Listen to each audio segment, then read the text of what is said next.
All right, everybody, welcome back to another episode of the Mind of George Show. And today we're going to talk about the 3 steps to becoming indistractable.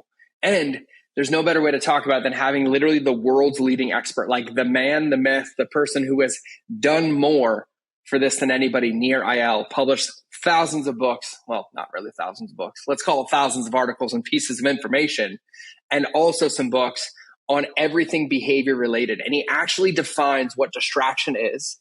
Focused, by the way, is not the opposite of distracted.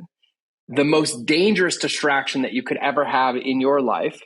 How to create time management processes that stem from pain management. How we do not control our feelings, and 3 techniques, like actual techniques that you can use and implement immediately to create results. And I will say this, Nir is an absolute master, like the world's leading expert when it comes to behavioral design, video game design, and everything that creates habits and situations and behaviors, which means he's the best person to teach you on how to recreate your own to create optimal results in your life. And so this was a fun one. He's a dear friend. I think he was coming to us from South Korea, but I will shut my mouth now so you can listen and become indistractable. So without further ado, here is the intro.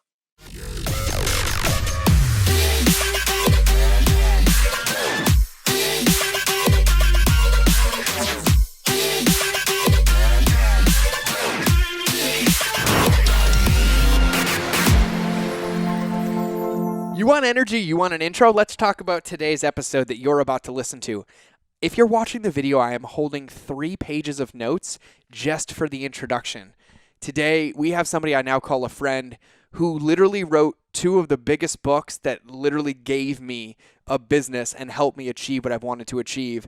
We talk about what is distraction. By the way, the opposite of distraction is not focus. The most dangerous form of distraction, literally how to create time management processes that are predicated on you having pain management to actually be successful.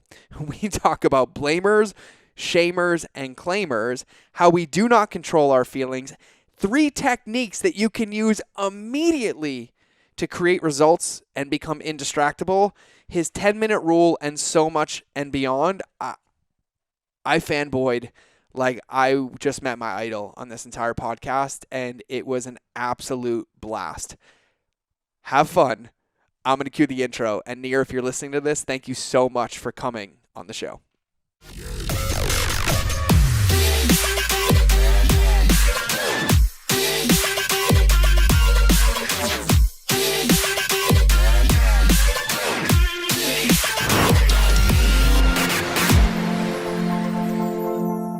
All right, everybody, welcome back to another episode of the Mind of George Show, and this one is the Free For All Friday. And the best way that I can introduce this guest is I went swim fan, like Ryan Felipe swim fan on this gentleman for quite a long time. And I read the blog, I read the newsletter, I read every single book that he puts out, and is probably one of the cornerstone mentors or teachers in my business and all my students' business that I've never met. And psychology, technology, business combined into one. He got more of his education in the School of Hard Knocks, but also ended up going to Stanford. Has probably made every sound investment that you could make, and they all somehow are magical tools that I have used. So I feel like I have met my spirit animal in a more organized, successful version that's coming to me all the way from the other side of the world. And he's also an author of 2 absolutely amazing books that I love, which is Hooked and Indistractable. So with that, it should give it away. And if it doesn't, I don't know what's wrong with you. Go look them up. But with today, I'd love to invite my friend, Nir. Welcome to the show, my friend. Oh, it's such a pleasure to be here. Thank you so much for that amazing introduction. I'm honored. Thank you for having me. Yeah, and I'll say it officially on camera and on recording, and I will say it so I am full screen for everybody. There is one blog post that you have on your blog that has single-handedly made me more money and impact for myself and my students than anything else I've ever used, because it's about time blocking, and it was probably one of the best gifts that you gave the entrepreneurial world. Wow. Well, you saying that is the best gift an author can ever receive. You know, that is catnip for us authors to hear that we're having an impact and that people are using what we write. And, you know, I write for myself, to be perfectly honest. I look for solutions to problems I'm having in my own life. And when I did this research to write Indistractable, it absolutely changed every single aspect of my life, whether it's my physical health, my mental health, my emotional well-being, my relationships, my business success. No area of my life was not impacted by this ability to become what I call indistractable, the ability to control our attention, which is also our ability to choose our life. Yeah, and normally, and I love this because normally at the beginning of the podcast, I'm going to give you a pass on this one because I'm going to guide this one, but I normally ask people, when you look back at your career and your life, like what was the biggest mistake that you ever made? But I kind of know the answer and I want this one because I'm going to answer this for me and I want like your experted opinion. I swear for 12 years of my life as an entrepreneur, my biggest mistake was letting the outside world influence everything I did every day. Oh, you are a member of an illustrious club, my friend. We are both members of this club. And so, that was a hard lesson to learn. Yeah. And so when you think about that, like I remember Hooked and I loved it. And then I remember reading your blog and I even remember like the schedule planner and everything else. And then it all got put together. And I realized like a lot of what I was teaching came from you, like protecting myself, protecting my gift, and allowing myself the space to be my genius. But can you talk about like how you got to that point? Because you write for you and you build these things for you. And so I think you solved a massive, massive problem, but I'd love to hear from your experience and like how you recommend people going about that. Sure. So my story when it came to writing Indistractable really started about 6 years ago. I was with my daughter, who's 12 years old now, but at the time, she was about 6 years old then. And we had this beautiful afternoon plan. We just had this day together, some daddy-daughter time together. And I remember we had this book of activities that we could do together. One of the activities was build a paper airplane, do the Sudoku puzzle, all kinds of different activities. And one of the activities in the book was to ask each other this question. If you could have any superpower, what superpower would you want?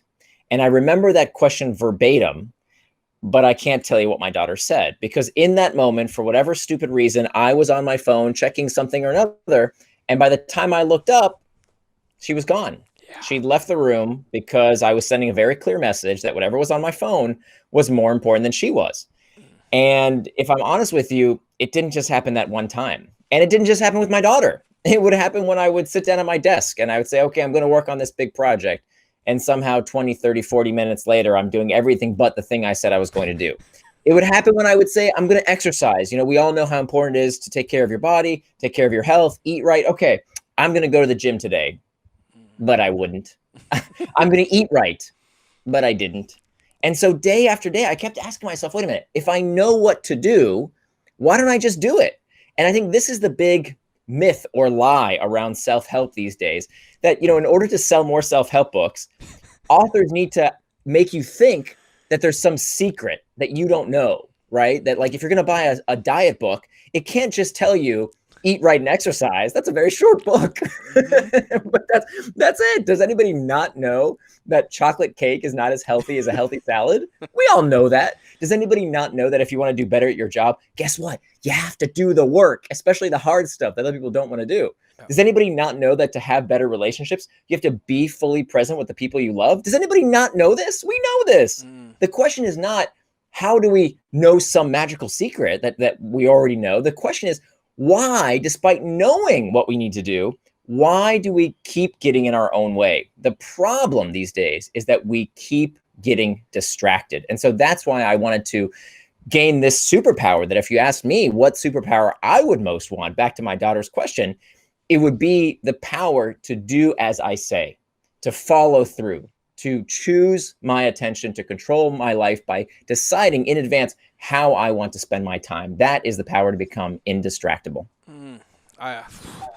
My heart tugged a little bit because I remember reading about that. And my son just turned 4 and my daughter is about to turn 16.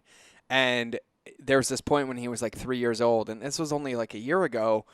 And I'm pretty good about being here and present. And he just looked at me and he looked me dead in the eye and he said, "Daddy, can you play or do you have to work?" And it was like this wrench because, and I don't know about you, but I think you're going to relate to this. Like I had believed my own story so long that I was doing this for my family, that I was working this hard for my family and being quote unquote this distracted for my family, but yet my family right in front of me wasn't asking for any of that. Yeah. No, this is such a great point. And so when you notice that and you recognize that, right? Because this book took you 6 years, which is something I'm working on. I'm like, can I get it done right now? But it took you 6 years. Like, what was that process like to go from recognizing that to your brain always being out there preoccupied? How did you start to like put that into place? Because obviously it's not an overnight shift, but I would love to hear that transition, like what you really focused on.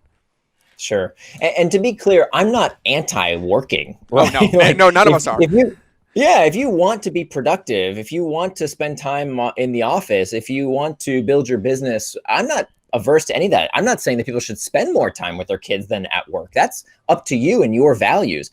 And that's why, it's really important for me to help people understand, I don't want to tell you what to do. If you want to play video games all day, great. That's no problem. The difference is I want you to do whatever it is you want to do with intent. Yes. Because if you don't plan your day, somebody's going to plan it for you. The social media companies, your boss, your kids, somebody is going to decide for you how you want to spend your time and how you are going to spend your life if you don't decide for yourself up front. So I want to help you live according to your values, no matter what your values are. So I'm not one of these chicken little tech critics that says, oh, social media is bad. It's melting your brain. It's hijacking your brain. Rubbish. That's ridiculous. Anything you want to do, even the fun stuff online is great. You can do those things, but do them according to your schedule and according to your values, not the social media companies, not somebody else's values and calendar. Yeah. And actually, by the way, that talk, I think you gave that talk like 3 years ago or so, like how we made the enemy technology, like we made social media the enemy. And I loved your take on it because the truth is that it was my failure to plan that allowed me to place blame on social media, like to not go with intent and to not have all that. So and just so I'm clear, I love working. I like working to have an impact, and I love what I do, and I'm passionate about what I do. But when you started that and like realizing like, okay, I'm going to have to create harmony right in here. I'm going to be present with my daughter. I'm going to do that. How did you go about creating this container to become indistractable? Like, what was that process like for you?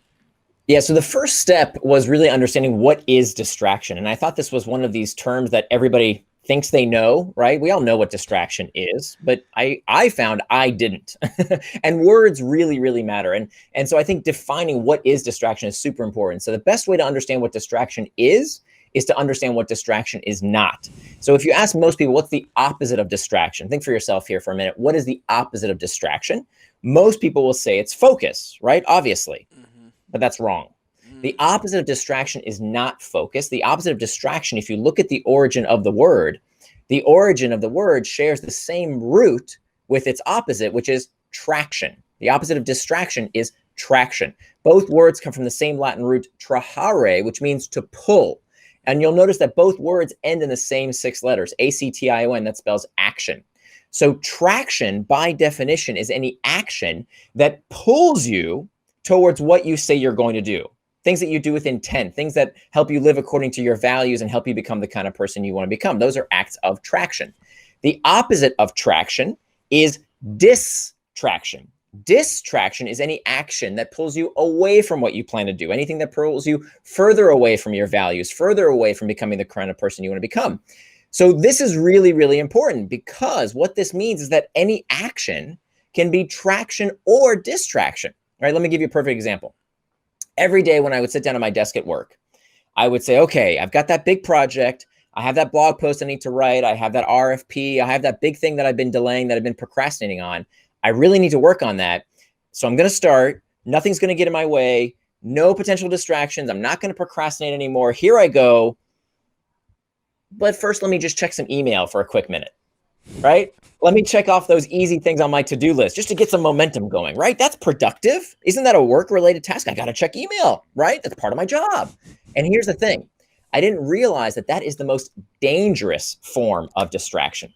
Because if you're playing some video game at your desk, you know that's not what you're supposed to be doing, right? But if you're checking email or Slack channels or ticking off stupid things on your to-do list that are easy and fun to do, it feels productive, even though it is just as much of a distraction because that's not what you said you were going to do with your time. And the reason this is so pernicious is that it distracts us by tricking us into doing the easy and urgent stuff rather than the important tasks. And so that's why that's so dangerous. The other side of the coin is that anything can be traction. So as we said before, I'm not here to judge people and the way they spend their time. If you want to spend time on social media or watching YouTube videos or Netflix or video games, I don't care. There's nothing wrong with any of that stuff. Again, as long as you do it on your schedule. So anything can be distraction and anything can be traction. So when you ask for me, how did I start this? I started by turning my values into time. And this is incredibly important because values are another one of these words that people think they know what that word means, but they really don't. I certainly didn't. To me, the definition of values are attributes of the person you want to become. Attributes of the person you want to become. So if you want to see what someone's real values are, don't listen to what they say. Look at two things. Look at how they spend their time and how they spend their money. And if you think about it, the language we use around these two things are very similar, right? We pay attention, just like we pay with money. We spend time, just like we spend money. These are two things that reflect our values, right? And so just as we wouldn't just give people $100 bills on the corner if they asked for it, why is it that with our time and attention, we give it to anybody who wants it? Oh, crazy thing happened on Twitter. Here you go. President said something ridiculous. Okay. My boss wants this. My kids want that. Sure. Here, take it. Take as much of my time and attention as you want. That stuff has value. And so we need to start protecting it and planning for it. And so that's why it's so important to turn our values into time, because the only way to call something a distraction is to know what it distracted you from. How many of us run around all day? At the end of the day, we say, oh my gosh, I didn't finish what I needed to do. Well, I got so distracted today, right? The news was this and my kids wanted that and my boss said this and I didn't do what I needed to do. But then when you ask people, okay, well, what did you get distracted from? What was on your calendar? It's blank. There's nothing on the calendar. It's white space. So you cannot call something a distraction unless you know what it distracted you from, which is why, back to what you mentioned earlier, this time boxing technique is so important, turning your values into time. Yeah, I'm like, this is like a masterclass for me. I feel like I just get a fast forward button of all your content in one. Like, this is a gift, but you just rocked my soul for a second, because one of the things that I did, like I tell people very openly, like I was on a book tour with a 22-week New York Times bestseller, #1 app in the world yet, but my calendar was blank. And I couldn't tell you what I did every day, right? And I would be like, what did I get done? And I would just rattle off anything that I could spit off the top of my head to find some semblance of value. But the truth is that I was so disconnected from it, I didn't know. And when you said earlier about, the most dangerous part is like, oh, we would do email. Like, I was on book tour. Like, I was doing book signings and doing marketing. And literally, I had convinced myself with all this dissonance that what I was doing was being effective, but I actually was avoiding all of the things that would have moved the needle. And so I feel like I'm getting like a soul lesson right now. I feel validated and excited at the same time. Totally. And we are members of the same club here. I did this all the time. I ran so fast in the wrong direction. Yeah, it's exactly. Like, I feel like, it's like talking to myself and just somebody that can organize ideas better, because it was a lot of it, because there were times what I experienced, and maybe you've experienced this as well, because there were levels of it, right? Like, I could hustle myself to a level and be distracted, but then it would start to eat itself. It would start to cannibalize itself, and I couldn't out hustle the bad habits or the lack of focus or the lack of distraction. Right. And one of the things that I started realizing, and for me, is that it took me a long time to adopt time blocking, and I had to I'm one of those addictive people, right? I'm like, gonna do all of it at once. And so my win was like just doing 2 things a day, like putting my workout on my calendar, putting, blocks of calls and working on the space. But something interesting happened to me when I started doing that. Whenever I time blocked external stuff, I was always good. I was like, I'm here because it's my word. It's how people value me. They have this opinion in me. But then I would start to get distracted by internal triggers. And when I had my calendar, I time block, and I'm like, that's my path, like that webinar, that email, that RFP, like that input.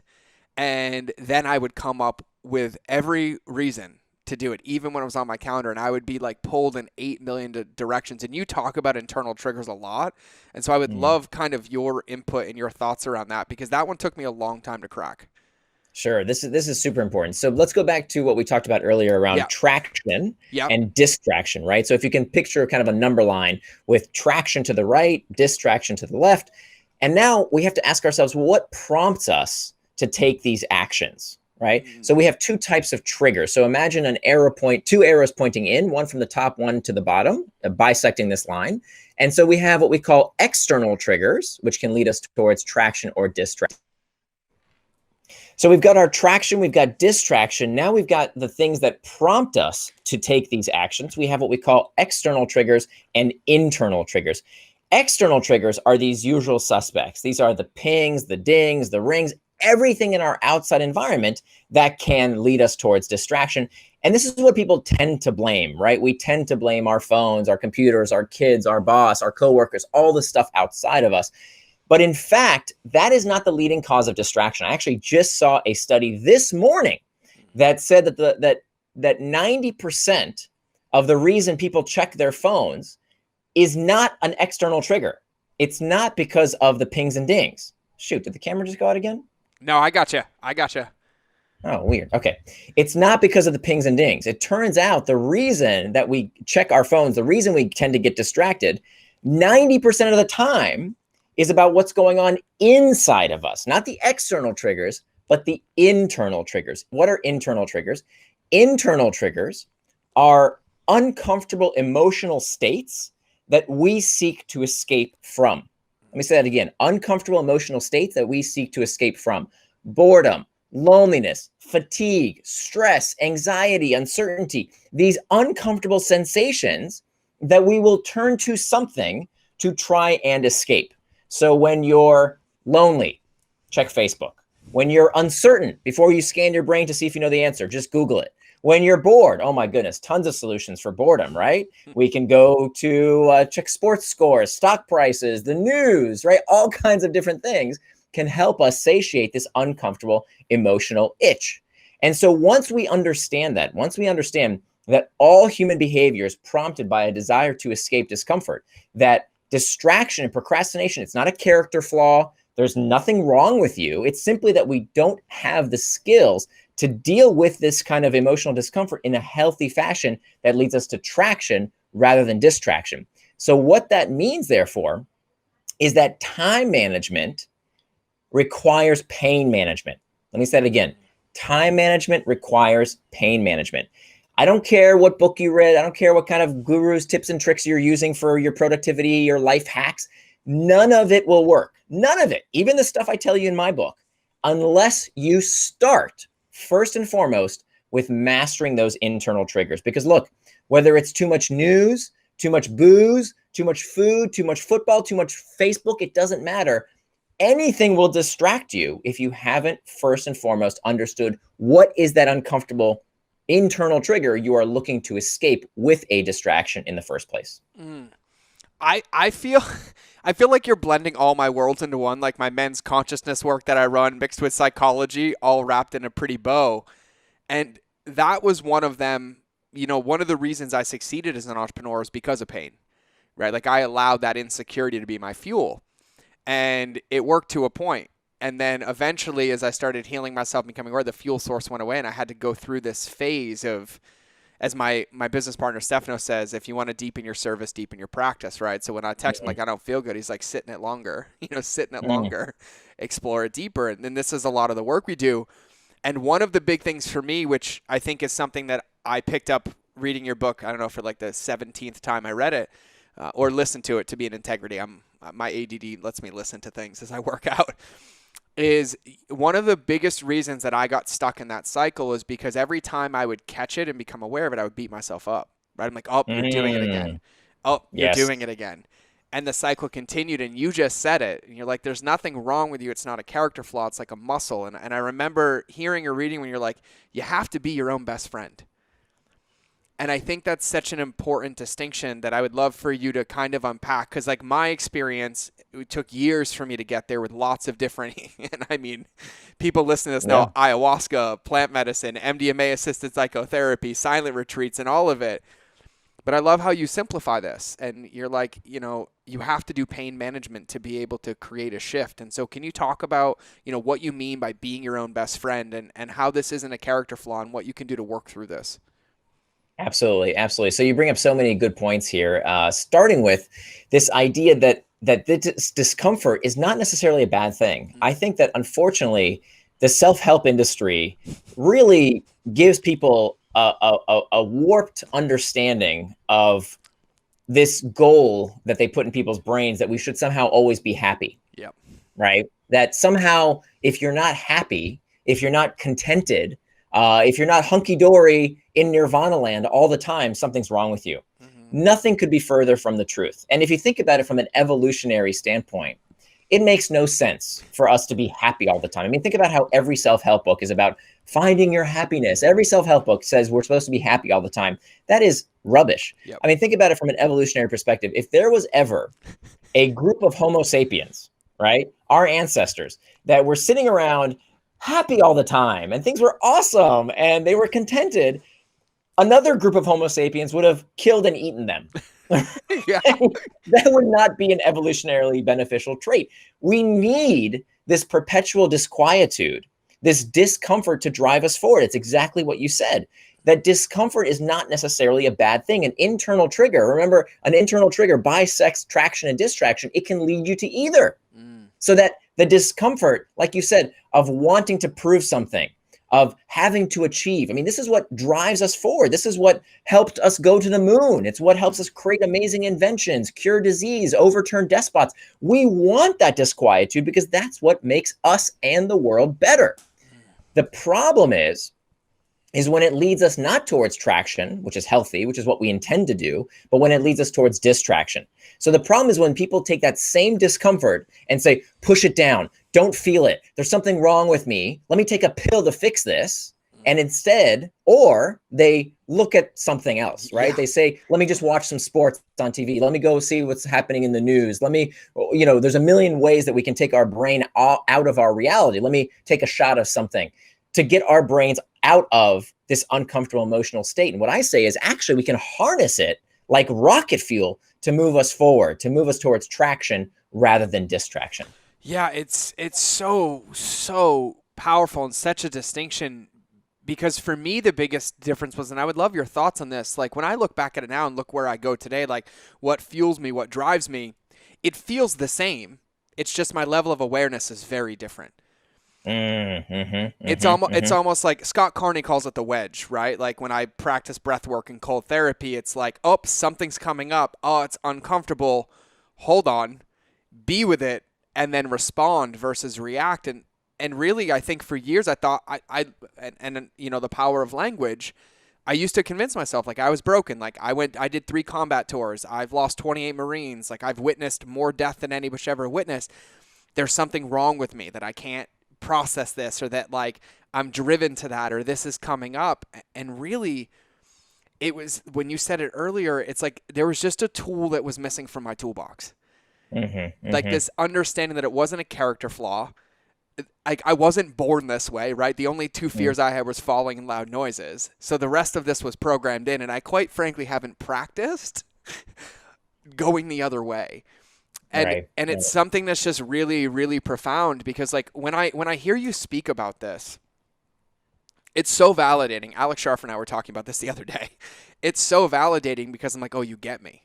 Like you get me. And it's not this complicated process. It's not this, this is what caused it or where you were. Now you have to go spend another 30 years of your life, programming something different. It's like these simple distinctions that you have broken down with really big words. By the way, I'm going to be using a dictionary when I edit this podcast. I feel like I'm learning in osmosis right now. Go ahead. Well, there's something also really special, I think, about the type of person that you are, in that you're the kind of person who seeks to take personal responsibility. That I think, unfortunately, there's a lot of folks out there that really would prefer to stay victims. That it's such a convenient excuse to say, oh, it's the television, it's the computer, it's the social media, it's this, it's that, is doing it to me, when it's not necessarily. Now, look, I'm not naive here. There are definitely people who are struggling with all sorts of things in their life. Totally. But when it comes specifically to the distractions that we tend to blame, come on. Yeah. Right? Like this, this moral panic we have that, oh, we're all powerless. The technology is addicting us. It's hijacking our brain. It's ridiculous, Yeah. right? Hijacking is what they did to us on 9/11. Yep. It's not, oh my gosh, I like to play Candy Crush a whole lot. Yeah. Right? That's ridiculous. And so what I want to do is to try and empower people to say, look, we can overcome this. We can absolutely do something about distraction. We can make sure not just the technological distraction, because people like to think it's, that somehow distraction is new, that somehow it's the internet that invented distraction. No. Plato was talking about distraction. The Greek philosopher was talking about distraction 2,500 years ago. He called it akrasia in the Greek. This is nothing new. People have struggled with distraction forever. And the fact that they have means that there's something about the human condition that in fact makes it evolutionarily beneficial for us to get distracted. Why? Because it probably served us on the Serengeti, right? When our species first evolved, it was a good thing to constantly be on guard and to constantly be able to shift our attention. But you know what? As society matured, there's lots of things that we can do, that we can learn, new skills that help make us better. Right? That of course our natural instinct might be towards distraction, but our natural instinct is to pee and poo wherever we want, right? But we grow up, we learn, we decide how to be better so that we can get the most out of life, how to make society better, how to make the world better, and how to make ourselves better by learning these new skills. And I think becoming indistractable is really going to be the skill of the century, because the world is bifurcating into two types of people. People who say, you know what? My life, my attention, my time can be manipulated by others. I don't care. And people who say, no. I will decide how I spend my time, how I spend my attention, how I spend my life, because I am indistractable. Yeah. Man, I had that when you said about Plato and then the Serengeti, I imagined if those people on the Serengeti were given ADD medication, like what would have happened? And I was like, we wouldn't be here. I was like, there's these things that come up, and the one that did it for me is I'll always forget. And this was before I even saw your keynote, but I was like, it's Facebook. And then somebody posted the image in like the 30s, and there were 100 people on the trolley, and every one of them had a newspaper in front of their faces. Right. And I was like, their screens were 36 inches, right? Like at least mine's 7. Yeah, and we have all these new expectations too. I mean, I remember my grandparents never gave my parents any attention. There was like no expectation. Like when my granddad came home from work, he smoked his pipe and read his newspaper, and like he wasn't expected to also be a dad. He wasn't expected to spend any time doing anything else. Like he basically stiff-armed them. And maybe like, at Friday night dinner, he would spend a little time with the kids.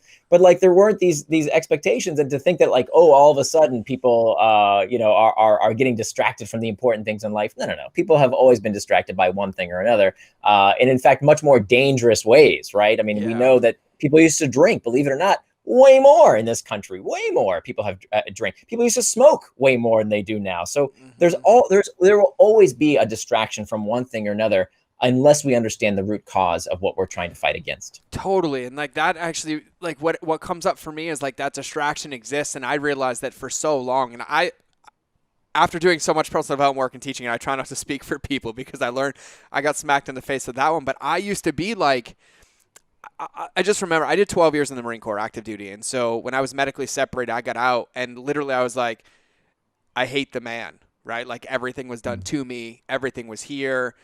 And there was this path of me that literally was like, if I blame them, I give justification to these feelings and I don't have to explore them. And really, when I look back at it, what was really underneath it was like this abdication of sovereignty, like this denial of self. Because somebody said this to me in an interview a couple months ago, and he's like, boredom's a gift. And I really like had to lean into that. And when I look back at all the years and the quote unquote like traditional therapy I did, alternative therapy I did, and this is actually in what you teach, and one of the gifts is that my biggest tool for everything, clarity, emotional well-being, like let's call it EQ, even IQ, came from stillness and solitude. And before I started time blocking, I made sure that there was zero space for it, because there was always something to do, right? Like physical clutter, digital clutter, right? Like, oh my goodness, my desktop used to give me a panic attack. I'd be like, I have inbox 0, but if you looked at my desktop, you would have thought an atomic bomb went off on the internet, and it just collected sediment on my laptop. And one of the things that your book, and I'm still fanboying. Like I would just want to say thank you publicly for like doing the work that you do. Oh my gosh. Well, Yeah, it helps jarheads like me, figure out how to do something with their life after. But when I really looked at it, what it was is it gave me the ability at multitudes of levels to actually just create space to get into whatever the work would be, or to give traction or clarity, or something else along those lines. And it's probably the single biggest thread that I talk to thousands and thousands of entrepreneurs about every single time is just that space, like the gift of this space, and creating space without physical clutter, emotional clutter, digital clutter, as I like to call it, to explore those things. And so, yeah, oh man. Absolutely. Well, along that theme, first of all, thank you again for your service. Yeah, of course. Can't thank you enough for that as a proud patriot. And I think it's important to differentiate, I think, the different ways that people deal with these distractions in their life. So I like to call them the blamers or the shamers. So the blamers, they say it's something outside of me, right? It's Facebook, it's Netflix, it's the boss, it's my kids, it's all this stuff outside of me. And of course, there's nothing really you can do about that. You can't hop into some time machine and go back to a time before the internet and before the iPhone and before Facebook. These distractions are here. And frankly, as Plato demonstrated 2,500 years ago, there was never a time without distraction. Something will always distract you. So those are the blamers. They blame stuff outside themselves. And then the other extreme is what we call the shamer. The shamer doesn't blame things outside themselves. They shame themselves, right? This is what I used to do. I have a short attention span. There must be something wrong with me. I have an addictive personality. There I go again. I would keep shaming myself. And what I didn't realize is that, shame is a very uncomfortable emotion. It's a strong internal trigger. And the more we feel this uncomfortable emotional state, the more likely we become, guess what? To seek distraction to escape that uncomfortable internal trigger. So we don't want to be blamers. We don't want to be shamers. What's the alternative? The third path is to be what we call a claimer, not a blamer, not a shamer, but a claimer. A claimer claims responsibility not for how they feel. This is a really important point. Many people don't realize this. You do not control your feelings. Let me say that again. You do not control your feelings. You do not control your urges. Think about the urge to sneeze, right? If you have the urge to sneeze, you already have it. You can't control the urge to sneeze. All you can control is how you respond, hence the term responsibility, how you respond to that urge, how you respond to that feeling. So when you feel the urge to sneeze, do you sneeze all over everyone and get them sick? No, you take out a handkerchief because that's the responsible thing to do, and you cover your face, right? The same goes with our emotions. You're not responsible for feeling that urge to check social media, for feeling the urge to eat that chocolate cake, for feeling the urge to smoke the cigarette, whatever the case might be. You are not responsible for that. The only thing you are responsible for is how you will respond to that urge, how you will respond to that feeling. And the good news is that we can train ourselves, we can learn to have this quiver of arrows with us at all time that we can use to take out and say, okay, I feel this internal trigger. I'm feeling boredom. I'm feeling frustrated. I'm feeling uncertain. I'm feeling lonely. What am I going to do with that discomfort? Am I going to look for escape? Am I going to look to take my mind off of it with, more booze, more news, more whatever? Or am I going to learn to deal with it in a healthy way that leads me towards traction rather than distraction? So we can absolutely learn these techniques. It's just a matter of practice, like everything else. Yeah. So, I love that. So I'm going to just pull that thread right there. So like, how does somebody go about practicing that? Like when we have that urge, like how do you hack that back, to use your language? Absolutely. Yeah. So I read a lot of books and one of the things that really frustrates me with self-help books out there is that most of them tend to be, hey, this worked for me, so it's going to work for you. Is there any science behind this? Not really, but it worked for me and it makes for a good book cover. And so I didn't want to write that kind of book. So everything in my book is cited by peer-reviewed studies. There's over 30 pages of citations from peer-reviewed journals. So not only does it work, because again, I wrote the book for me more than anyone, but also it's backed by some really good research. And you can see all those citations in the back of the book. So I give dozens of different techniques for dealing not only with the first step of mastering the internal triggers, but also the 3 other big steps to becoming indistractable. But let me just give you some techniques right now that everyone listening can use immediately. So the first thing we want to do is to note the sensation. So psychologists tell us that if we can simply write down what it is we're feeling that precedes the distraction. Okay, you sit down at your desk and, oh my gosh, you know what? I'm checking Facebook or the news or email as opposed to working on that big project. What was I feeling right before I did that? If you can simply write that down, if you can catch yourself and write it down with a pen and paper somewhere, that is a huge first step, because now you're beginning to identify that internal trigger. The next thing we want to do is to get curious rather than contemptuous, right? Don't get contemptuous. Don't beat yourself up. Oh, there's something wrong with me. I need a diagnosis. I do this all the time. Like, don't beat yourself up. Get curious rather than contemptuous. And then finally, what we want to do is to surf the urge. Now, by the way, all this comes from acceptance and commitment therapy. This isn't some pet theory that I came up with. This has been around for decades. What surfing the urge acknowledges that our internal triggers, these uncomfortable emotions, they crest and then they subside, just like a wave, right? A wave comes and then goes. But we don't think about emotions that way, right? We think about emotions as, oh, when I'm angry, I'm always angry. When I'm bored, I'm always going to be bored. When I'm uncertain, I'm always going to feel like that. And of course, that's never the case. Mm-hmm. And so what we can do is to ride that sensation like a surfer on a surfboard, to surf the urge. And so here's a technique that I use almost every single day. You know, I write every day, and writing is really hard work, right? Like, I've written 2 bestsellers, countless articles. I always want to get distracted. I always, every time I sit down to write, feel this urge to Google something, or just check the news for a minute, or let me just check email. I want to do everything but writing, because writing is really hard work. Mm-hmm. So here's a technique that anyone can use. It's called the 10-minute rule. The 10-minute rule says that you can give in to any distraction, but not right now, in 10 minutes. So whether it's, I really want to check email, not right now, in 10 minutes. I really want a piece of that chocolate cake, even though I'm trying to cut back on sugar. Nope, not right now, in 10 minutes. I really want to smoke that cigarette. Okay, fine, but not right now, in 10 minutes. Why is this so important? Why is this so powerful? Because we know that abstinence can backfire. That strict abstinence, telling yourself no, rather than what I propose, which is not yet, is kind of like pulling on a rubber band, right? If you pull on a rubber band, you pull. Eventually, if you keep pulling far enough, eventually you can't pull anymore. Mm-hmm. And when you let go of that rubber band, it doesn't just go back to where it started. No, it's going to ricochet across the room.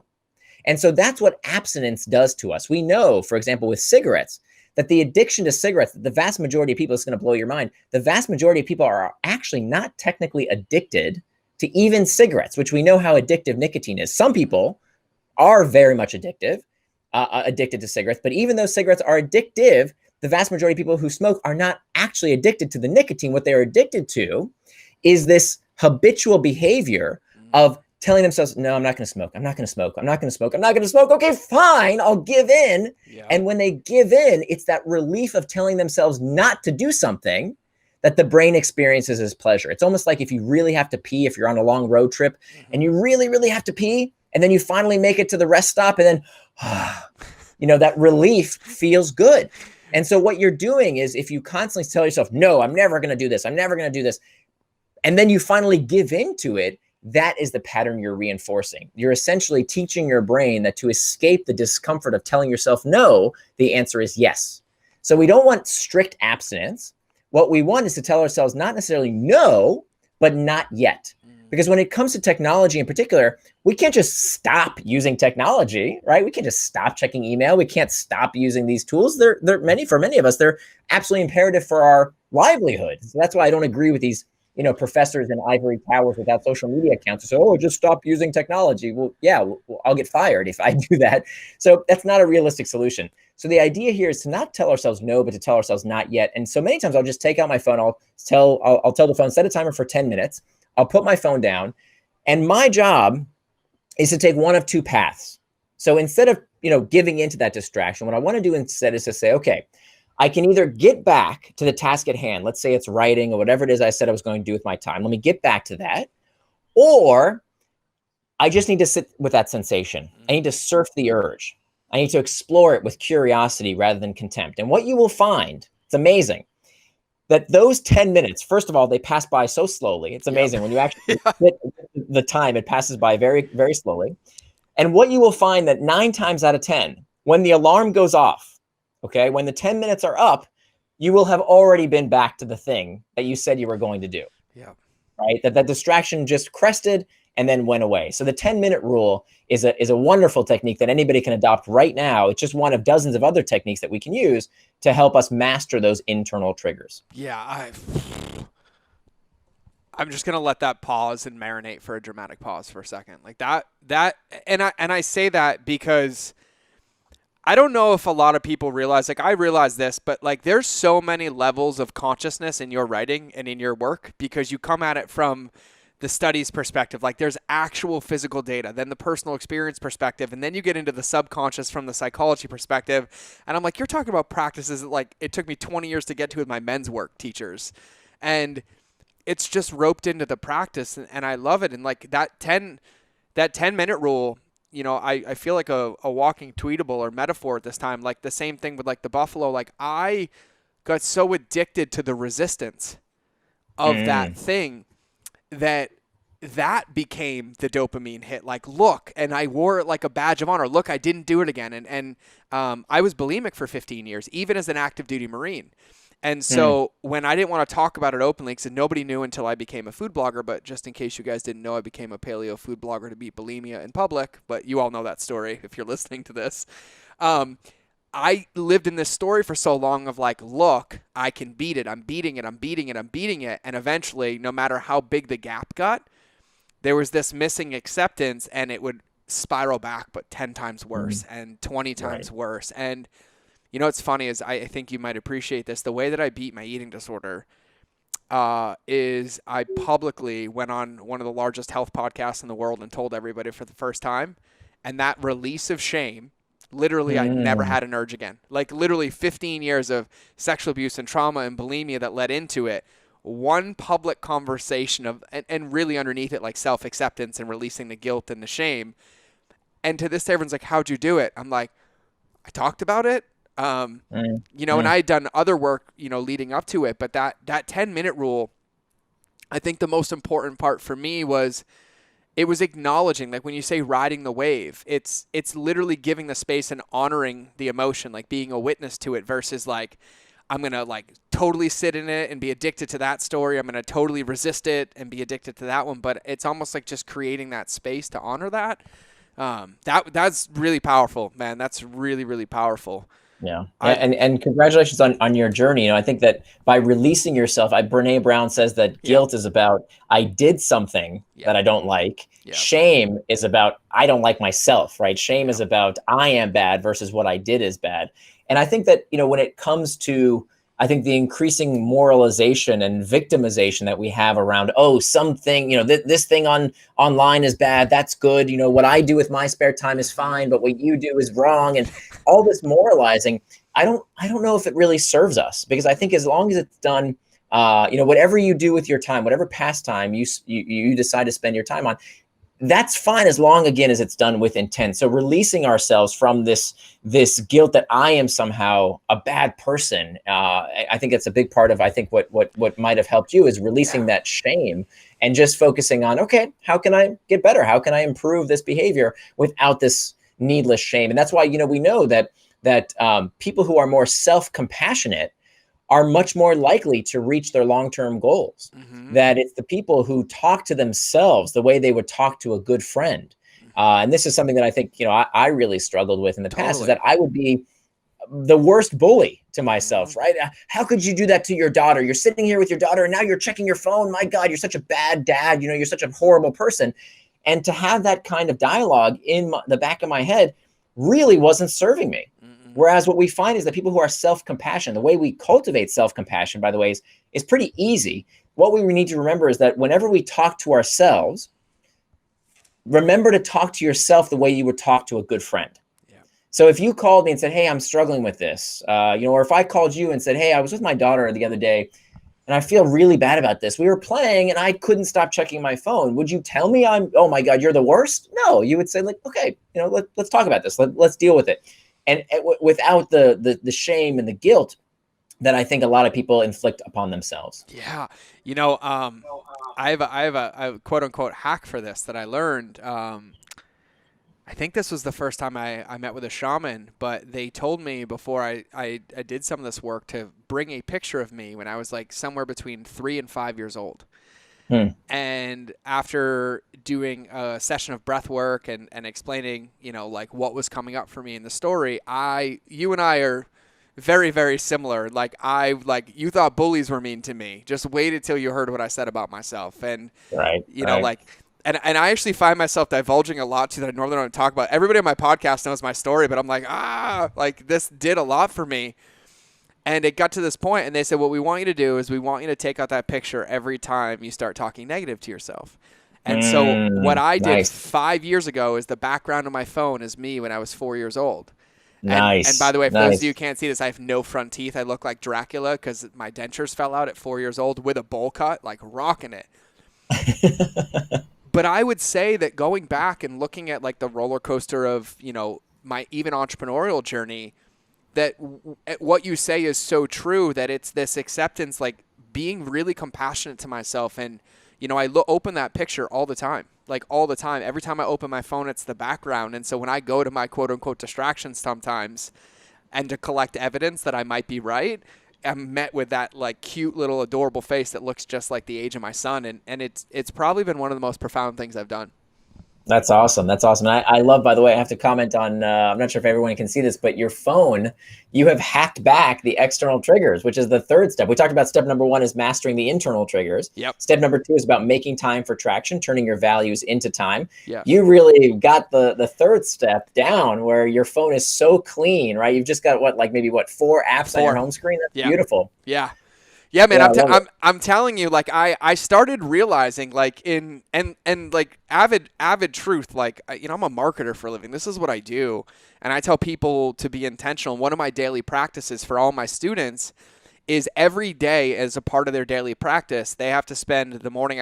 I use a lighthouse analogy, right? So I tell them they have to turn the light on. So in the morning, it's 10 minutes of solitude, stillness and boredom, right? Just with a thought or prompt. But like you said earlier, to be the watcher, not the rider, right? Like watching the feelings that come or the thoughts that come, but not writing them down, just being in it.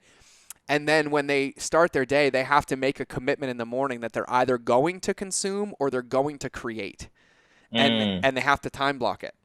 And so it's like, if I'm going to consume, like I'm going to read, nirandfar.com to learn this one thing. And the moment they learn it, they got to implement it and they're done for the day, or I'm going to create it. And so what was really interesting is that in my physical life, I found myself, I kept cleaning my office or cleaning my desk or decluttering because I was like, oh, I need more space and less distraction. And I would avoid doing it digitally because I knew that the moment I did it digitally and I had like an empty screen or nothing on my homepage, when that default behavior popped up, I was going to be met with that like self-awareness of like, oh, what is this? Like, what was the feeling that caused this? And it was a process of like really hacking back, and email was easy for me, right? Rules, filters, and the Superhuman app, which I'm pretty sure you're aware of, the best email platform in the world. Rahul, good job, by the way. I probably sent you 8,000 clients at this point. And then I had to really start doing it. And then one of the things that I did is I ran this blog. I was a food blogger called Civilized Caveman. I wrote a book called The Paleo Kitchen, blah, blah, blah. And I had all these followers. But when I would go and travel and I wouldn't have internet, I literally experienced withdrawals deeper than any opiate that I'd ever taken in my life. And so I made a decision that entire business was a distraction from my values, which was being a husband and a father, that I hadn't learned how to do. So I came back and shocked everybody, and I walked away overnight and I gave it away as a Christmas present. And so I walked away from the company, which means I deleted social media. I deleted about 1 million followers and just disappeared. Changed my email, changed my phone number. And I replaced the app in all of them. And Instagram was the big one. And I replaced it with the notes document. And every time I opened it, I had to write about it. And I would just write the date. It took me 9 months to just bring consciousness to the fact that I was still doing that. Like 9 months for me to not naturally, when I unlocked my phone, go right to where that app was. And it was just practice. But like I say it because it wasn't Instagram's fault, it was mine, right? Like it was my choice and like this addiction that I had. But like when I say that like what you do is makes a difference, like it really, I'm getting emotional, it really makes a difference. And I love that you did it from a place of like, this is my life, this is my journey, this is what's going to help me based on values. And, you know, for everybody listening to this, I'd listen to this like 25 times because there's roped in, I feel like there's shoals like underneath, like there's rip currents in here that you can't yet feel yet, like where the limits of this spread out kind of in like everything that you do. And yeah, man, I actually just can't say thank you. And I have more questions that I just can't say thank you enough. My pleasure. I'm curious. Tell me more about how you've integrated. Like, since have you started using that stuff? Yeah. Again? No, it's a great question. So now I'm more omnipresent than ever, and it's done in less than 30 minutes a day. And so nice.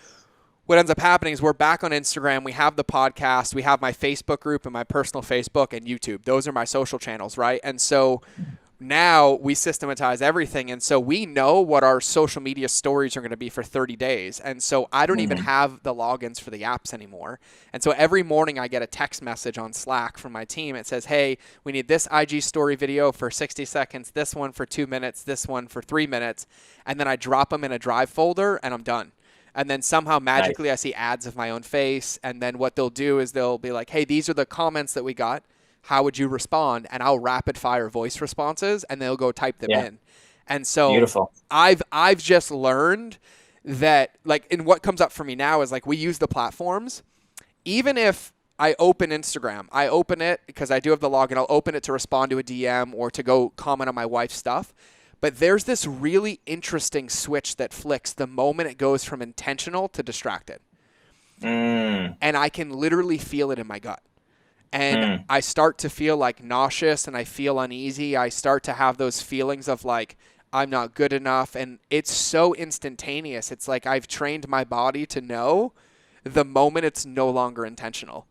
And so do you time box the time on Instagram? I do. Yeah. That's huge, right? That's really important because I mean, this is very important. You know, most people, when they check Instagram throughout their day, or any social media platform for that matter, it's solely based on the internal triggers. It's solely based on, I'm bored. I don't know what else to do. I'm feeling kind of lonely. I don't really want to do my work. I don't feel like being productive right now. So let me have a quick escape. It's not actually the dopamine hit. People talk about dopamine like it's cocaine. It's not cocaine. You know, it's about escaping discomfort, right? Anybody who's ever felt an addiction before, they know an addiction is not about feeling good. An addiction is about escaping feeling bad. Yes. And so that's kind of what we're doing here, where it's, you know, all human behavior is about the desire to escape discomfort. It's not about pleasure seeking. It's about relieving that discomfort. So once we realize, wait a minute, this is just a craving. This is just an urge. I don't have to be a slave to that urge. I can use it as opposed to letting it use me. And by scheduling that time, as you've done, to say, look, I'm going to have 30 minutes, an hour, whatever it is, but that time is apportioned for that task. And then after that, that's it. And then the next day you can look back and say, okay, how can I make an adjustment? Was it enough time? Was it too much, too little? And then you can make adjustments for that, as well as all the other values you have in your life, to make sure that you have the time you need. Totally. And you know what's really interesting? One of the big, profound things that happened when I started time blocking and learned this from you, man, I was really, really giving myself too much credit for how much I got done, because the moment I started time blocking, I got 35 times the amount of stuff done. Isn't that awesome? I would find like my team looks at my calendar, right? And they're like, hey man, you got to crush the day. We don't need you to fit anything else. And they're so good. They'll literally be like, the moment you're done, it's family time. Like they won't talk to me for the rest of the day. It could be 9 a.m. for all they care. And I remember looking at it one day and I was recording 3 of these podcasts. I go on a lot of podcast interviews every week. And then I was writing my daily email, and I like had it blocked until like 11:30. And I had a gap in there at like 9:15, and my team reached out. They're like, hey, man, you're blocked till 11:30. Is there anything? Can you squeeze this in when you're done? And I was like, oh, I've been on YouTube for the last 15 minutes. Like, what are you doing on YouTube? I'm like, oh, I finished everything already. And they're like, you did what? And it was this like, the momentum was insane. Like insane. But I felt like I was like so in flow. And what really is I contained even my whole world. So I didn't have to think. I didn't even allow a backdoor out. And it literally was like I knew what was in my calendar. And so the moment one finished, it was like, end, record, end, record. And it was like, go. And the momentum is, I equate it like I'm not a big runner, but I used to have to run all the time. And I never really enjoyed running, but I enjoyed the ability and the skill I had after, and I also enjoyed it when I was done. But I always remember, and the same with cold therapy, the first minute or the first mile always was like, oh, and then every time I would go again, I'm like, oh, that first mile, that first minute. But there's that beautiful spot when you hit the tilt or the tipping point, Right. and then you're Yeah. like, rocket ship. And Yeah. that's Yeah. what time blocking does for me. It's true because of that constraint that, a lot of people think, oh, I don't want to time box my day. I'm just going to use my to-do list. And, I rail against to-do lists. I Yeah, hate as to-do you lists. should. Most people don't realize how terrible to-do lists are for their productivity. And I'm not saying like it's bad to write things down. It's absolutely great to get things out of your head and put them down. It's where you put them into. Mm-hmm. Most people, because a to-do list has no constraints, they just add more and more and more and more crap to their to-do list. And day after day, they don't finish what they say they're going to do. And I think the primary reason why this is so dangerous is that if you're the kind of person like I used to be that goes through their days not finishing what they say they're going to do, this begins to affect your self-image. Yep. So what happens if I have a big long to-do list and at the end of the day, I still haven't finished everything on my list, and I do this day after day, week after week, month after month, year after year, I'm reinforcing a self-image of someone who doesn't do what they say they're going to do. Yes. Loser. Yes. And so we begin to believe that we are incapable. And then you hear people saying, oh, I must have a short attention span. Oh, I must be bad at time management. No, it's just that you've reinforced the self-image that you are then. And of course, if you believe you are, well, then, the war's over. You lost because you will act in accordance to those beliefs, which is why we need to stop measuring ourselves based on output and rather measure ourselves based on input. That the kind of people who actually get way more done than the to-do list methodology is the people who measure themselves not by how many little boxes did I tick off, because we know what people tend to do is the easy stuff. That's why, because they love that feeling of ticking off boxes. They never get to the actually important stuff. They just tick off the easy stuff. But more so the people who plan the input, right? So and think about this like a baker, okay? If you were to go to a baker and say, hey, I need you to bake me 100 loaves of bread. Okay, but paleo bread, because that's my show. So he would say, okay, well, what's the input? If you need the output, what's the input? Well, it's flour, it's yeast, it's salt, it's all these ingredients that I need to make the output, right? But when it comes to the kind of work that we tend to do, when it comes to knowledge work, our input isn't flour and yeast and salt. Our input is only two things. We only have two ingredients: time and attention. That's it. But how many of us plan for the input? We want all the output, right? I want to have written a book. I want to have a great body because I exercise. I want to have a great relationship with our family. So we want the output, but we don't plan the input. Well, then should we be surprised when we don't get it? And putting it on a to-do list isn't going to cut it. So you have to plan the input. You have to have that time on your calendar in advance, or you're not going to get that output. Yeah, I'll tell you a dirty little secret nobody's heard before since you're speaking SIPOC. One of my dirty little secrets is that I was a black belt in Lean Six Sigma, and I never talk about it whatsoever because I'm such a visionary dude, and I love to live up to the 80% mark that I keep my processes hidden. But when you're talking about inputs and outputs, and I'm like, this is something I avoided for so long. And I don't know about anybody else listening to this, but I had this realization on a meditation the other day. I look back at my life and everything, and I was the guy that chased these addictions, and I was the best at this, right? Scuba diving, dive master, right? Skydiving, 500 jumps, golfing, 3 handicap. I mean everything, snowboarding, and I collect all the equipment, buy the best of it, then I get bored and I move on. Because that gap, I would always get to 80%, and that gap, that 20% equaled mastery. And it wasn't mastery of sport, it was mastery of practice. And the mastery of practice meant self-acceptance. And that I would have to get there. And so, when I think about this, outcome-based stuff, which, focused on inputs to create outcomes, was one of the most profound things. My buddy Jonathan Baylor, who was on teams at Microsoft, they only use outcome-based process management. And there's all these different things that really, really went into it. And what you're saying is the to-do list. I have one pad of sticky notes next to me, and at the end of the day, I have to take the sticky notes, and it can't be left here, right? It goes in Rome Research, and it gets filed away somewhere. But I used to look at my desk, and I had lists for lists, and lists for lists, and there were times where I would even hoard the notepad.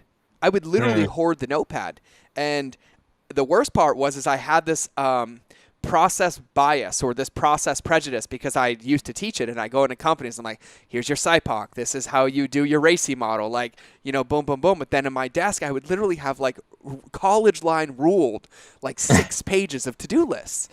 And I never did it. Because it's limitless. There's no constraint, right? There's no constraint for to-do lists. The beauty of using this methodology to become indistractable is that it doesn't matter how much money you have. You can be Bill Gates, you can be Jeff Bezos. It doesn't matter how much money you have. We all have the same 24 hours in a day. That becomes a constraint. So it's forcing you to make trade-offs. Mm-hmm. The hardest part of being an entrepreneur is prioritization. Yeah. Right? That's actually your only job as a CEO. When I look at companies to make angel investments, I've invested in about 25 companies to date. 3 of them are unicorns. And what I look for in an entrepreneur is always the ability to prioritize. That is your only job. I think it's kind of our only job in life is to decide what matters and what doesn't, because you'll never be able to do everything. We just need to get okay with that, right? Yes. We have to have constraints. If you ask an artist, what's the hardest part about painting? It's that blank canvas, right? When you ask an author, what's the hardest part about writing? It's that blank page. It's when you don't have constraints. When you have constraints, it actually makes you better, which is why using a time boxing technique is so effective. It forces you to make these trade-offs. Yeah, man. I have so many questions, but I gotta make some fun ones because I haven't closed this loop yet. Earlier, I was gonna say there's one place where I remain a victim, and it's when the chocolate chip pancakes hit my plate. Right, like I let myself be a victim for a couple minutes for that one. Well, hey, as long as it's with intent, right? If you say, hey, every Saturday morning, that's my chocolate chip pancake day. Well, enjoy it. No guilt. What's funny is I joked about this earlier, but I take eating disorders very seriously because it's something I did for 15 years. But the biggest thing that really came out of that, this completely ties into what you're saying, is after I came out public, I started like speaking around the world about it. I remember I had this one quote, and I said, "You're not in a monogamous relationship with food. There's no cheating, only choices." Yeah. And it was this big distinction that it was just a choice. And then I could choose again. And someone's like, and it was one of my friends are like, well, yeah, you eat 3 times a day. You can stack choice in your favor. Like, eat 2 more better meals today. And I was like, it was such this profound concept. Of like, really. What's interesting though, with food and distraction have so much in common. I used to be clinically obese at one point in my life. And so I definitely understand the struggle around Me food. too. And there's so, and my first instinct was, of course, to blame the food, right? It's McDonald's fault. It's the fast food companies, right? It's like they're making me fat. It's Coca-Cola's fault. And eventually I kind of grew out of that because, if I'm honest with myself, I didn't overeat because of them. I didn't overeat even because I was hungry. I was overeating because of my feelings, right? Let's be honest. I was overeating because I was lonely. I was overeating because I was bored. I was overeating because I felt ashamed at how much I had eaten. And that was really the source of the discomfort that I was looking to escape through food. And I think a lot of people who struggle with eating disorders, that's really what it's about. It's not even about, and the way you know this actually is, when you give yourself a constraint like that and say, okay, you know what, I'm going to have chocolate chip pancakes. I don't know if you've experienced this. I'm going to have chocolate chip pancakes, but only on Saturday. Yeah. They're never that good. I don't know if you've noticed this. Have you noticed this? Yes, I have. Right. Because it's like, okay, I was saving all this, like, oh my God, chocolate chip pancakes, they're going to be so amazing. I'm going to wait, I'm not going to let myself have them now. I'm going to have them a little later.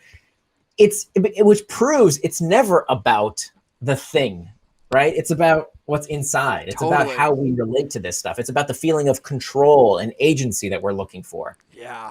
No, that I learned when I started doing that, like, like with my family, like we just love to go to brunch. And I was like, we always go to this one place. The moment it went from like, hey, it's Saturday morning, I have a craving, let's go to breakfast, to we're doing brunch on Saturday at this place, I also found myself eating like 1/3 of what I would have normally eaten, like in reaction, because I was like, oh, this is good. But I was suddenly satiated because I was intentional and aware. Yeah.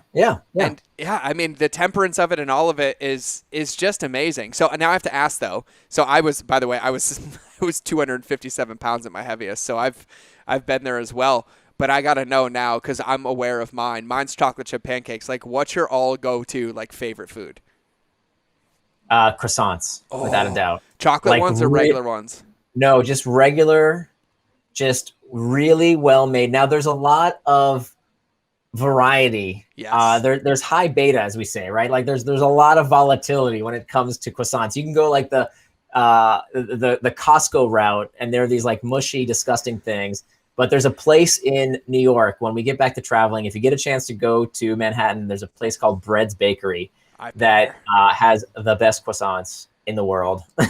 Just plain old, really well made flaky croissants. That's my indulgence. And you nailed it. Like, cause like I grew up working at Dunkin' Donuts as a kid, right? Cause I grew up in Massachusetts, so that was like the job. And I loved them because they were always doughy and squishy, but they missed the flake. And then I've gone to other places where I was like, hey, that was in the oven a bit too long. I need that medium. I need that balance. And so So yours is chocolate chip pancakes? Is that mine's chocolate chip pancakes, and a close second would be chocolate croissants, but from like a really good, because I feel like the Americanized chocolate croissants is I'm going to give you a little bit of flaky crust with your chocolate bar in the middle. That's right. There has to be this harmony between the two of them, and that was actually the food. The day that I realized I wasn't celiac anymore, and this is for a whole different podcast, so we'll save it, but the day I realized I wasn't celiac anymore, the first thing I went to was a chocolate croissant because I was already stacking down chocolate chip pancakes. Nice. And literally in my book, The Paleo Kitchen, page 95, that recipe only was created and perfected because I missed pancakes. And so I made these fluffy blueberry pancakes, and my publisher was like, these are the best, like, gluten-free grain. I'm like, I know. It took me like 3 years to figure out how to, like, the right flours and mixture. But yeah, that's what it was. It was chocolate chip pancakes. I'm going to make it this weekend. That sounds awesome. Now I'm intrigued. Oh, so I will send you the recipe. I'll send you the recipe. Now and here's another, I'm like dirty little secrets here, but we're going to wrap in a minute. But I didn't start reading until 3 years ago. I'd never read a book in my life. And so outside of Hot Zone, that's the only book I remember when I was a kid. Hot Zone was the one I had to read in science class. But I swore like I didn't need it. And it actually helped me become successful in the beginning because the only thing I could focus on is when I understood when I put this input in, this was the result that I got. And this one didn't create a result. So in the beginning, it made me a very successful blogger and marketer. And then I went overconsumption, right? And I read and I read and I read and I read. And I got to this distinction where I figured out most of the time I was reading or consuming was I was seeking a permission slip to do what I already knew was right, but I wanted to like advocate the responsibility.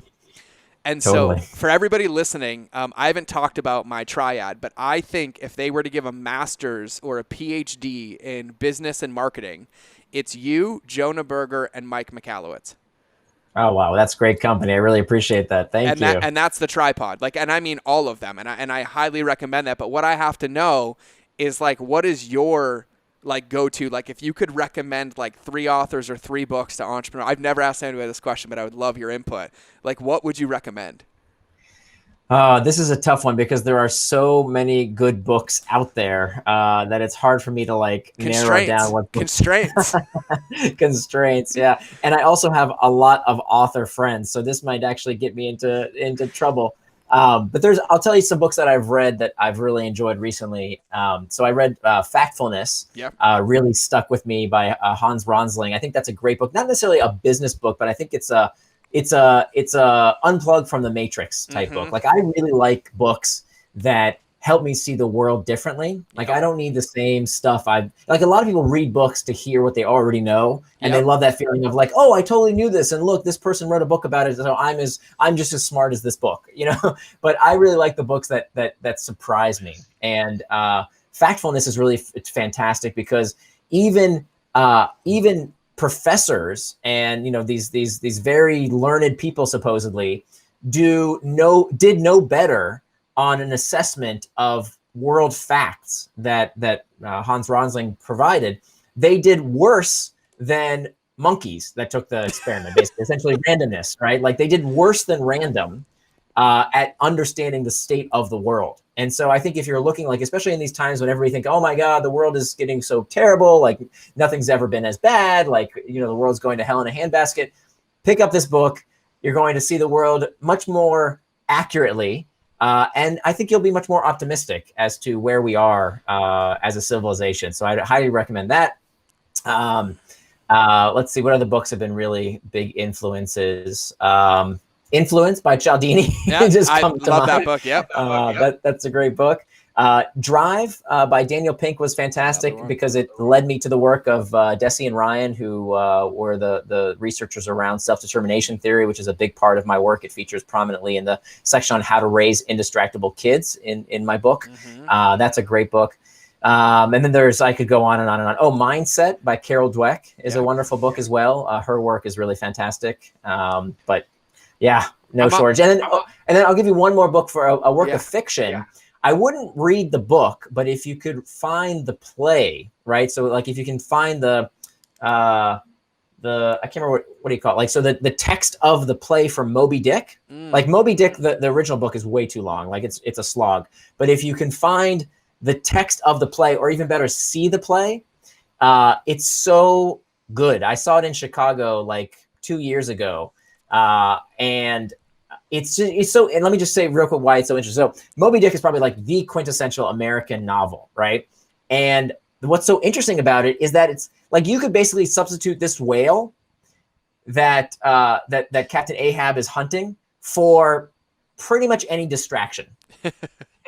Right? And it fits perfectly into any context. Like you could remake this movie and make the distraction, hunting for that big deal, going for that IPO, closing the sale, getting 1 million Instagram followers, right? Like it's the same psychology, like his madness going to kill this whale, and the harm he causes. It's just so in line with the deeper psychology around why we get distracted that I was just so impressed that this book was so old and yet so relevant still today. Yeah, I love it. I love it. I don't ever give book recommendations, but I like how the world works, right? I've taken the red pill a few times, in my opinion, and so I've been really deep into Sean Carroll stuff lately in like quantum physics and quantum mechanics, and he makes me feel way more intelligent than I give myself credit for, because he breaks it down in a way that I can actually understand. But he's got a book called The Big Picture, and I started by binging him on all 3 of his Joe Rogan episodes, and they're long ones. And I was like, you're the first person that has made all of this stuff that I thought was like esoteric and like out of my realm, like make sense. And so it's been really interesting. Yeah, it's called The Big Picture by Sean Carroll for anybody listening. I'll check it out. Yeah, and so it's awesome. A really, really good one. So just so everybody knows, I forgot to do this in the beginning, but his email, his website, I email you guys about it, but the best place to find it, and I highly recommend Hooked, Indistractable, but the website is Near and Far, and I'm going to say this, there are only 3 emails that I read every single day. One is a Medium digest of things on productivity, psychology, and marketing. One is the Morning Brew, and then one is your newsletter when it comes. And I especially love your roundups, by the way. Thanks, man. I appreciate that. Even though it takes me a bit of time to get through them, because I feel like there's so much, and they're really, really good. You don't have to read them all. No, I know. Constraints. I'm learning constraints here. Exactly. There you go. I'm just trying to get to myself constrained to where I can prioritize better. And I'm like, I got this. So with that, everybody listening, go to nirandfar.com, NIRANDFAR.com, and then Nir Eyal redirects as well. But I always ask everybody, if you could wrap for everybody listening, like if you could leave them, let's use some NLP here, or Persuasion or Influence by Cialdini. If you could leave them with like one thing, one takeaway, a closing thought, like what would be the last imprint that you would give them before we wrap? Yeah. So if you were to summarize my work over the past 5 years, it is this mantra, that the antidote to impulsiveness is forethought. Let me say that again. The antidote to impulsiveness is forethought. That when we get distracted, when we go off track, and we've already established that this is the real problem today, is not that we don't know what to do, it's that we don't know how to stop getting in our own way. This is fundamentally an impulse control issue, right? So what's the antidote to impulsiveness? It's forethought, because there is a gift that we as human beings have that no other animal on the face of the earth has, which is the ability to see the future with higher fidelity, right? We can predict what is going to happen better than any other animal on the face of the earth. And so what that means is that there is no distraction. There is nothing that we can't overcome if we plan ahead. So if you wait until the chocolate cake is on the fork, you're gonna eat it. If you wait till the cigarette is lit in your hand, you're gonna smoke it. If you sleep next to your cell phone every night, it's gonna be the first thing you pick up in the morning before you even say hello to your loved one. So the antidote to impulsiveness is forethought. If we plan ahead, we can make sure that we take steps today to prevent getting distracted tomorrow. Wow. I'm not going to dilute that anymore. I'm going to leave that as the mic drop. For those of you listening, this episode needs to break the internet. I'm not going to taint that beautiful message that he left. And so I'm just going to thank you from the bottom of my heart of being here. It's been an absolute honor. I'd love to have you back for round 2 and 3 down the road. I'm sure you got more books coming out. I'm sure you probably written 2 of them already with your constraints, right? Is there something we don't know about yet? Still working on it. But thank you. I really appreciate it. This was a lot of fun. No, of course. We'll have to do it again. For everybody listening, go make sure you check out his website. Get the books. I'm telling you right now, you're welcome. PhD in business marketing and entrepreneurship, especially Indistractable with what we talked about today. As always, I love you. This has been another Free for All Friday. Remember that relationships will always beat algorithms. And until next time, I will not see you. You will hear me in another episode. Bye, everybody.